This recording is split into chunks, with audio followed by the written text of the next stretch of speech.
El perro familiar. La criatura sobrenatural, producto de una leyenda que circula en las provincias del norte argentino, tiene distintas apariencias según el lugar donde habita.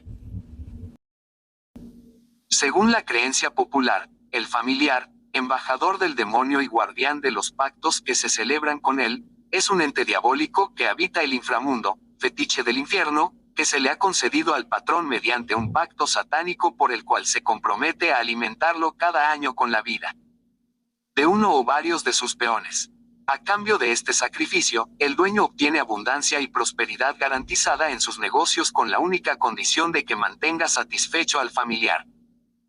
Esta criatura sobrenatural tiene distintas apariencias según el lugar donde habita. Generalmente adquiere la forma de un perro de color oscuro que lleva una pesada cadena en el cuello, largas uñas capaz de desgarrar a un hombre de un solo zarpazo, y mirada de fuego. O de una serpiente gruesa y corta con cabeza de gato, pelos en la espalda, y ojos de fuego, otras con cuerpo de jabalí a veces sin cabeza y gruesos pelos en el cuerpo. La más común es la figura del perro que se destaca por su enorme tamaño y ferocidad, capaz de devorar al hombre que se le presente. Es invencible, no le afecta ningún arma de ataque. Solo se detiene ante la presencia de una cruz. En La Rioja, este mito tiene su propia impronta. Según testigos, el familiar es un huésped mimado, habita un sótano dispuesto solo para él, cómodamente apoltronado en mullido sofá y provisto de agua y alimento. Cada vez que se percibe algún crecimiento abrupto en la marcha de una empresa, familia o emprendimiento, de inmediato se conjetura con el acuerdo que puede haber hecho el propietario con el demonio, a cambio de su alma. Pacto sagrado que se cumplirá a ultranza. Entre los zafreros. La leyenda originaria se funda en los ingenios azucareros de Tucumán, en la época de auge de la industria azucarera a inicios del siglo XX, y comprende a las provincias de Salta, Jujuy, Catamarca, Santiago del Estero, La Rioja. La leyenda del familiar se empezó a afianzar entre los zafreros ante los eventos de enriquecimientos abruptos. La imaginación popular tejió su propia historia atribuyéndole a oscuros pactos entre el patrón y el supay, diablo. Este recibía a cambio de la riqueza asegurada, la vida de algún peón. Pronto el mito se robusteció. Aterrados por las noches, los peones creían ver ojos de fuego rondando el cañaveral. El familiar se alimenta de la carne humana y del espíritu de su víctima. Se dice que vivía en las fábricas oculto entre las bolsas de azúcar o en las chimeneas de los ingenios. También habita en los sótanos de las casas. Dicen que, por las noches, en época de cosecha, el patrón lo liberaba para que atrape su propia víctima, o bien le señalaba el peón que le causaba problemas entregándoselo. Se sabe de su presencia por el fuerte olor a azufre y carne podrida que despide, además del ruido al arrastrar las cadenas. El patrón o el capataz solía meter miedo entre los peones sembrando terror con el familiar ante cada amenaza de huelga, seguido de alguna desaparición misteriosa. La leyenda comienza en el ingenio Santa Ana, de Clodomiro Hilleret, un francés que llegó a fines del siglo XIX, y quien logró hacer una rápida fortuna beneficiado por los créditos blandos del momento. Así, pudo comprar maquinarias con las que armó el colosal ingenio. La imaginería popular comenzó a tejer fantasías, el patrón hizo pacto con el supay. Sospechaban que Hilleret tenía un pacto demoníaco, el cual le confería poder económico y político a cambio de la vida de un obrero por año. El empresario debía dejar el legado a sus descendientes para que el familiar no muriera de hambre. De no hacerlo, la fortuna se perdería y la familia sería maldita. Cuando sucedía algún accidente mortal en la fábrica, los obreros decían que el familiar se había cobrado su cuota. El industrial Hilleret falleció repentinamente en un barco rumbo a Europa y se lo veló a cajón cerrado.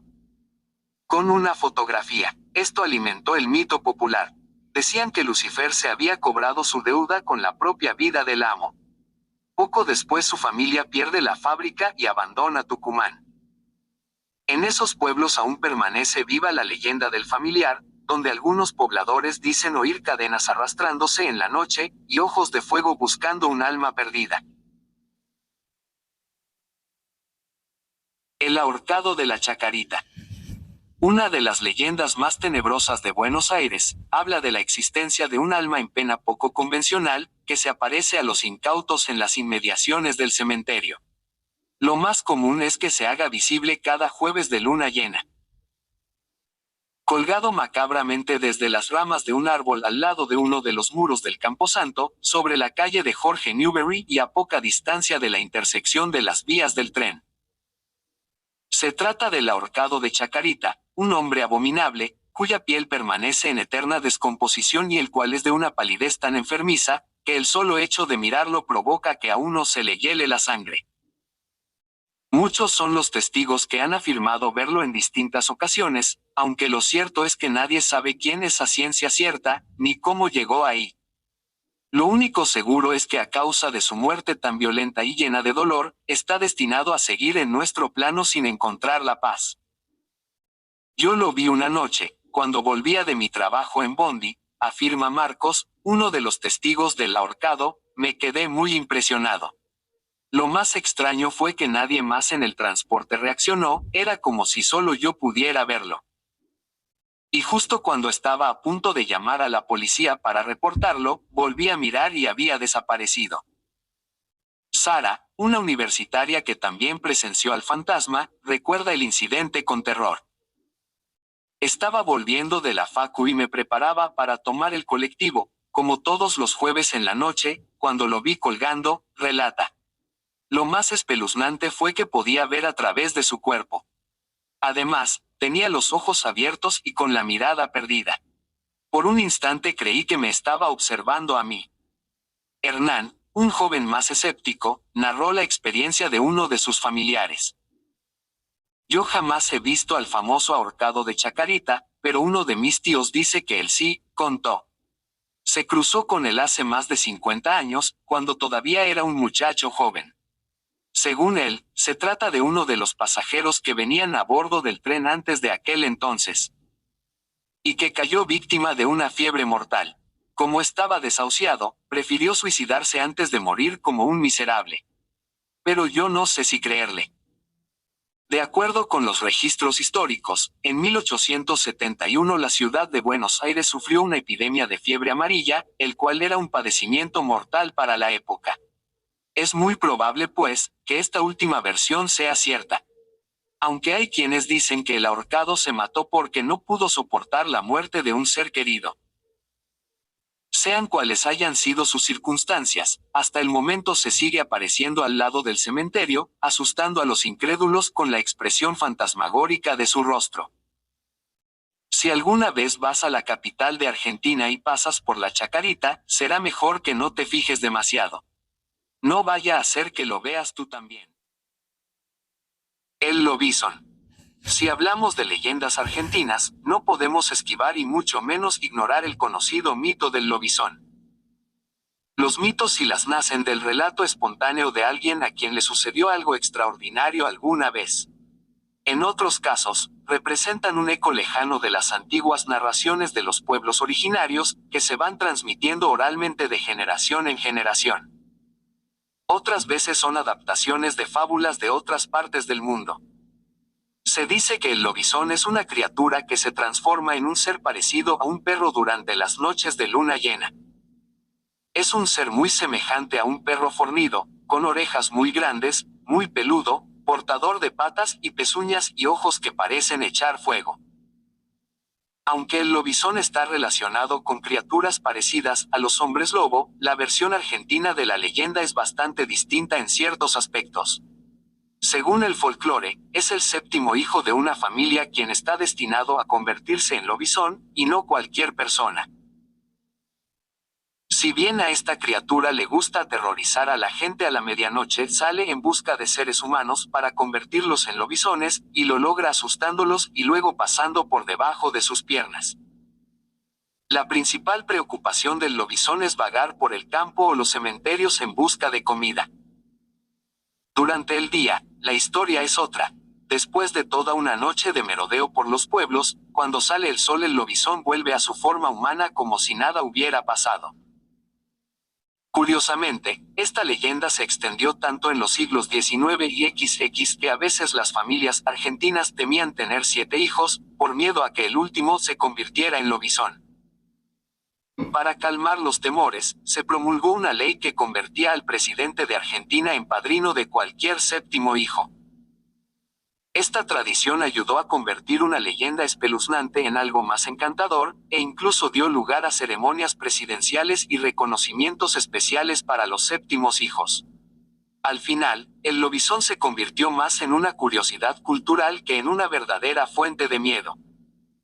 Y a menudo se menciona como parte del folclore local con un sentido del humor más que del temor. Los fantasmas del Teatro Maipo. Como casi todos los teatros relevantes del mundo, el Maipo, Esmeralda 443, tiene a su fantasma de cabecera. De hecho, en este caso, no solo existe uno sino que, en realidad, son dos. El primero de ellos se suicidó ahorcándose en un camarín mientras que el segundo falleció durante un incendio que se produjo en el lugar en 1890.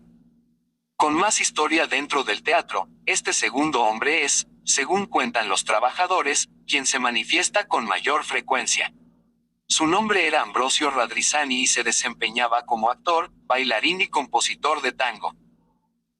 Acostumbrada a convivir con estas presencias, la actriz Norma Aleandro contó a un diario: "Este teatro tiene muy buenos fantasmas. Tiene dos. Uno pobre se ahorcó y el otro murió quemado en un camarín. A Radrizzani yo le tengo cariño, como siempre soy la primera en llegar, me preparo, pongo música, lo que sea. Yo siento que en los camarines no estoy sola". El espeluznante caso de Rufina Cambaceres. Una de las historias de terror en Buenos Aires más escalofriantes es la de Rufina Cambaceres, hija del escritor Eugenio Cambaceres y de la cantante italiana Luisa Basicci, quien falleció el día de su cumpleaños número 19.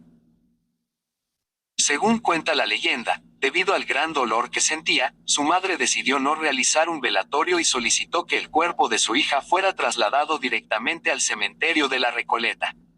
Fue en ese preciso momento cuando la pesadilla comenzó, ya que, hasta ese día, nadie sabía que la joven padecía catalepsia.